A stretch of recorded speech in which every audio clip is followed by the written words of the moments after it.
Good morning सभी को। देखिए, गुप्त राजवंश चल रहा था। गुप्त राजवंश में सामाजिक, राजनीतिक, आर्थिक और धार्मिक जीवन के बारे में बता रहे थे। तो उसमें धार्मिक जीवन थोड़ा सा छूट गया था, लाइव वीडियो में चल नहीं पाया था। तो धार्मिक जीवन देख लीजिए यहाँ पे। गुप्त साम्राज्य का जो धार्मिक जीवन है, इसमें जो वैदिक धर्म चले आ रहे थे पहले से वो विद्यमान थे ही थे। जो हिंदू देवी देवताओं की पूजा शुरू हुआ था वैदिक काल से, वो सब विद्यमान था। और जो आज हम हिंदू धर्म का स्वरूप देख रहे हैं, वो कहीं ना कहीं उसका बहुत ज्यादा विकास गुप्त साम्राज्य में ही हुआ था। लेकिन गुप्त साम्राज्य में जो सबसे ज्यादा विकास हुआ वो वैष्णव धर्म का हुआ। ठीक है, शैव धर्म भी संरक्षित किया गया था कुछ शासकों द्वारा। इसके अलावा बौद्ध और जैन पहले से चले आ रहे थे, तो वो भी थे। तो मतलब कुल मिला जुला के सबसे ज्यादा अगर देखा जाए तो वैष्णव धर्म का विकास हुआ था। देखिए, उसके साक्ष्य कुछ वैष्णव धर्म की ज्यादा विकास होने के कुछ साक्ष्य हैं। इसमें सबसे ज्यादा विकास का कारण क्या है? गुप्त शासक जो थे, देखिए वो परम भागवत की उपाधियां धारण किए थे। ठीक है, इसके अलावा समुद्रगुप्त जो कि महान शासक था, चंद्रगुप्त सेकंड या चंद्रगुप्त विक्रमादित्य, ये इनके सिक्कों पर गरुड़ का चित्र मिलता है, जो कि क्या है? विष्णु भगवान की सवारी के रूप में जाना जाता है गरुड़। तो गरुड़ का चित्र मिलता है। और आगे आने वाले गुप्त शासक जो थे, स्कंदगुप्त का जूनागढ़ अभिलेख है, और बुद्धगुप्त का एरण अभिलेख है। एरण अभिलेख जो कि सती प्रथा के लिए बहुत ज्यादा माना जाता है, जो सती प्रथा का प्रथम साक्ष्य यहाँ से मिलता है। तो ये दोनों जो अभिलेख हैं वो शुरुआत होते हैं विष्णु भगवान की स्तुति से। मतलब विष्णु भगवान का ध्यान करके उस पर आगे लिखा हुआ है, फिर उसके बाद शुरू किए जाते हैं। इसके अलावा कुछ देखिए, सबसे ज्यादा ये देवगढ़ का दशावतार मंदिर। देवगढ़ कहाँ है? झांसी में, उत्तर प्रदेश में है, झांसी में। वो विष्णु भगवान का दशावतार मंदिर वो सबसे ज्यादा महत्वपूर्ण है इसके साक्ष्य के रूप में। देखिए, उसमें विष्णु भगवान लेटे हुए हैं नाग की सया पर, ये उसके प्रांगण नीचे दिखाया गया है। तो ये सब सारे साक्ष्य क्या हैं? ये बताते हैं कि सबसे ज्यादा वैष्णव धर्म का विकास हुआ गुप्त साम्राज्य में। इसके अलावा देखिए, बहुत सारी मुद्राएं शासकों की ऐसी मिली है जिसपे विष्णु भगवान का चक्र है, लक्ष्मी जी का फोटो है, और पद्मासन की मुद्रा में बैठे हुए कमल, ये सब सारी चीजें जो विष्णु भगवान से संबंधित है, बहुत सारी मुद्राओं पे, गुप्त शासकों की मुद्राओं पे उनका चित्र मिला हुआ है।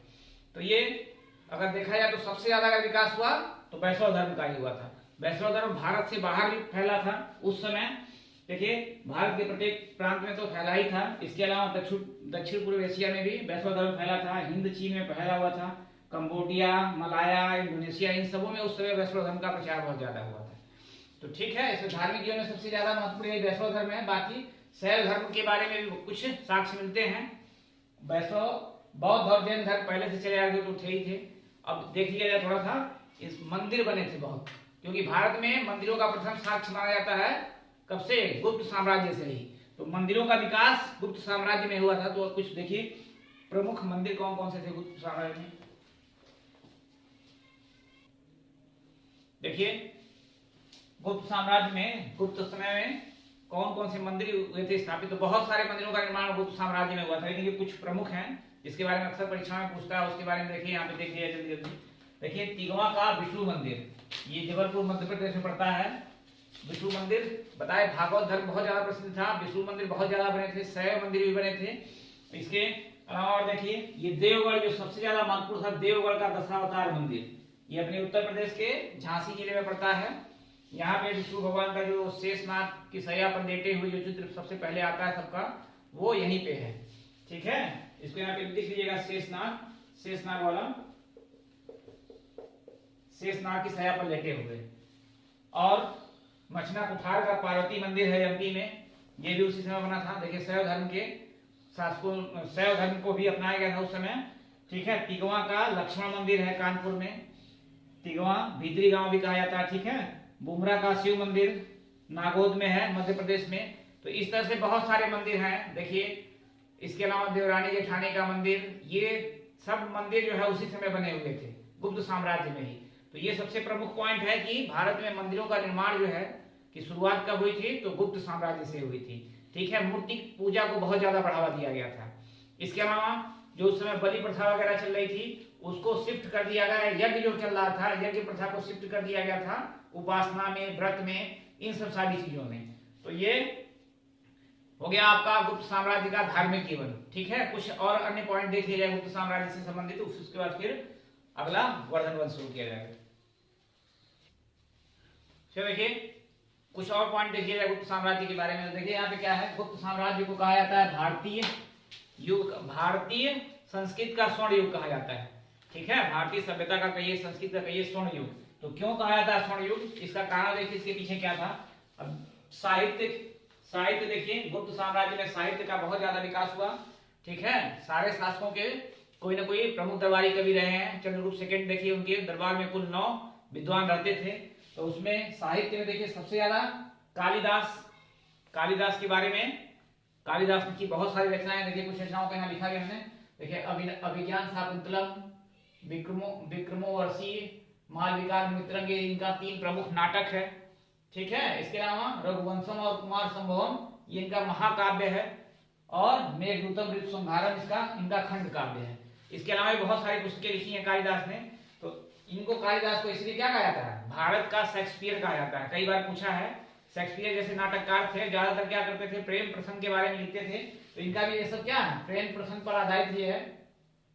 और इसके अलावा देखिए ये कालिदास के बारे में थोड़ा सा जान लीजिए। ये चंद्रगुप्त द्वितीय के दरबारी कवि थे, और इनकी पत्नी विद्युत्मा, सारे लोग कहानियां पढ़े होंगे।